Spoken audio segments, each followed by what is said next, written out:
Madman Charles in the Greenroom, y'all. M.A.D, man. Man, how you feeling? I'm good, man. You good? For sure, for sure. Man, I just want to say it's an honor and a privilege to have you in the Green Room.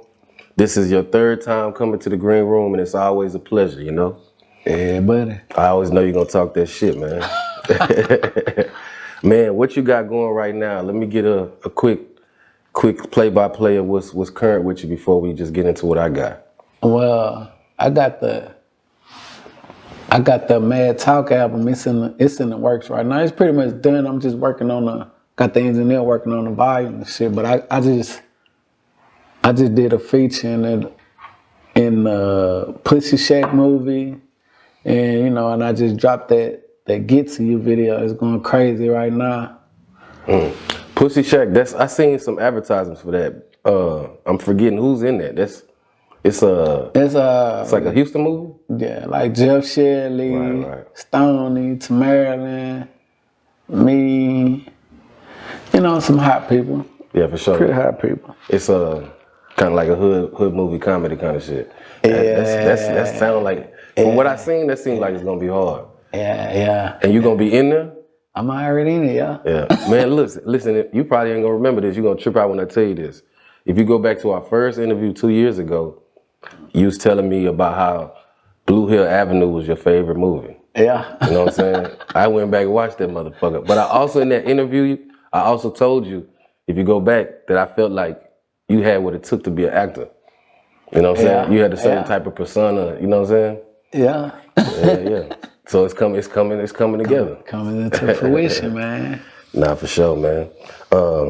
You say you dropped a video also. Yeah. Mad Talk album. M.A.D talk, that's a serious thing. When people watching this right now, they be like, okay, Mad Talk, Madman Charles. But when you say Mad Talk, that's a serious thing in Houston, Texas. Yeah. Go ahead. What do you mean when you say Mad Talk? It's like, like how people say, I swear to God, I put that on my mom or I put it on my daddy. It's like me saying Mad Talk. It's like, you ain't got to question it. Like, I swear to God, that's my swear to God. You know what I'm saying? And niggas that's in the squad, of course, that's our terminology or whatever. Mad Talk. Yeah, for sure. Hell yeah. And, once I interviewed somebody who, like, FDA. I ain't FDA. He popularized himself online as Houston Crip. Originally from Hillwood, but, he's on the Southwest. That's my boy, I know him. For sure. So I interviewed him about a year ago, and in the interview I asked him if you could name one street nigga. If you had to name one nigga from Houston, Texas that is a street nigga who got power, music and streets, not Jay Prince, one nigga, who would you name? Madman. Madman Charles? Yeah. Man, just heavy.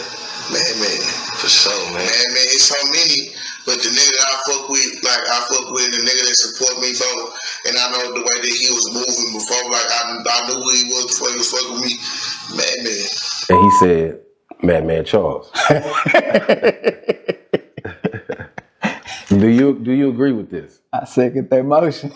You goddamn right, I agree with you. For sure. So without, getting too ugly with the info, explain why is it that, you feel like you got that type of position in Houston?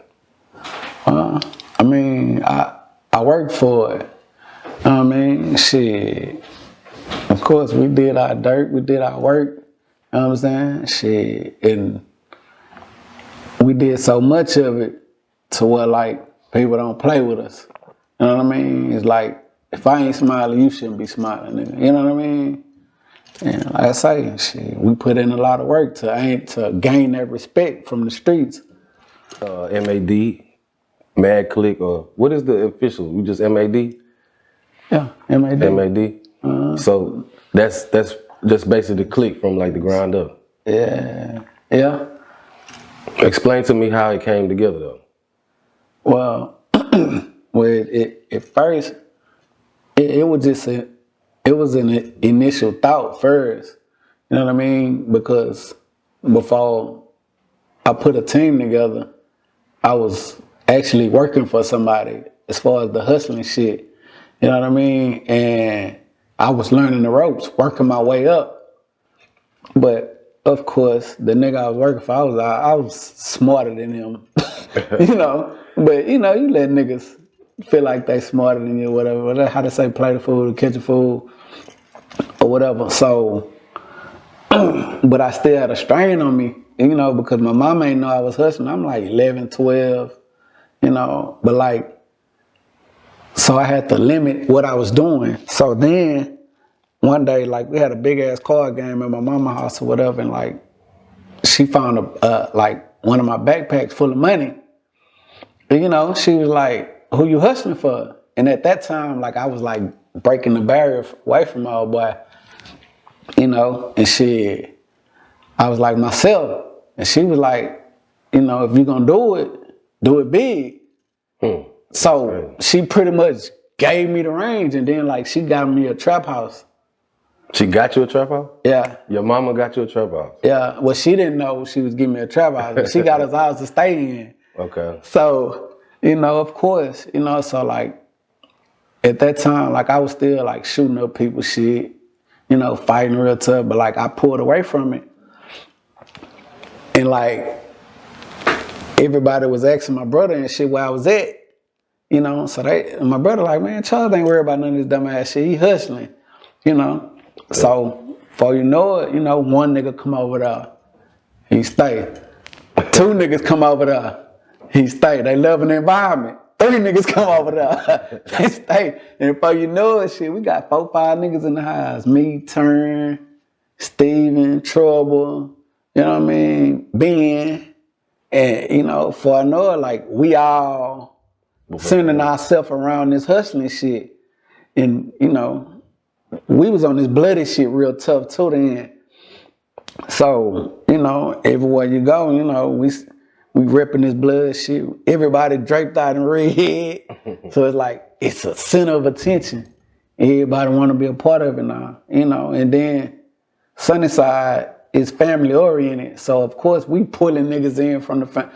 Fuck it, I want to get down May 5th. Fuck it, come on. I want to get down May 5th. Fuck it, come on. And before you know it, it's a whole household name, you know what I mean? So May 5th is like y'all day? Yeah. Yeah, for sure. Okay, so what was it, or matter of fact, not even what was it, give me the explanation of how it was when, of course you had the spot, but what made you take the reins as the leader and come with the name M.A.D? Well, I never set out or said I'm the leader. It's just how I carried myself. You know, like me recruiting niggas. Like I know, you know, because like I told you, I was learning the ropes when I was working for old boy. So of course, like I'm seeing what to do and how to do it. I learned from his success and his failure. You know what I'm saying? And I learned more from his failure, like how to talk to young niggas and not talk at them. You know what I mean? So, you know, when you learn how to talk to people, you can pretty much control everything around you. So once I learned how to talk to people and not at them, you know, it's like, fuck it, everybody gravitate towards me. Fuck it. You know, and then, of course, I tell people like, you know, ain't nobody over nobody. But we know who the real, you know, who the voice, if shit get real. And which you probably don't, because, you know, we control everything around us. Right. For sure. So basically you almost was elected, or you naturally just came into that position? It came naturally. Because I never, I'm the leader of this. No. They gave it to you. Like, and another thing, and I never recruited followers. Even still, I don't want no followers around me. I don't want no yes men around me. I recruited nothing but leaders. So that way, if I fall out of line, my little brother can lead, you know. If us two fall out of line, the person behind him can lead. And all the way down to the little guys, you know what I'm saying? Everybody can lead. I never recruited a follower. That's real. What's one thing that that shows you the distinction, like when you see it? What's one thing you know for sure that separates a follower from a leader? When you have a disagreement, you know what I mean? And people that's gonna be argumentative with you, if they know they right, you know what I'm saying? Fuck it, we gonna argue about this. We're gonna have a debate about this and come to an understanding. We gonna fall out, we gonna come to an understanding. Yes, man, you know. Yeah, you're right, bro. Even when you saying some dumbass shit. Even when you saying some shit that's gonna get us all 100 years. Yeah, you're right. Come on, let's do it. Nah, we ain't doing that stupid ass shit. I feel it. So somebody who is willing to go to war for understanding. Yeah. Yeah, for sure. Yeah. Nah, that's a good one too, man. Man.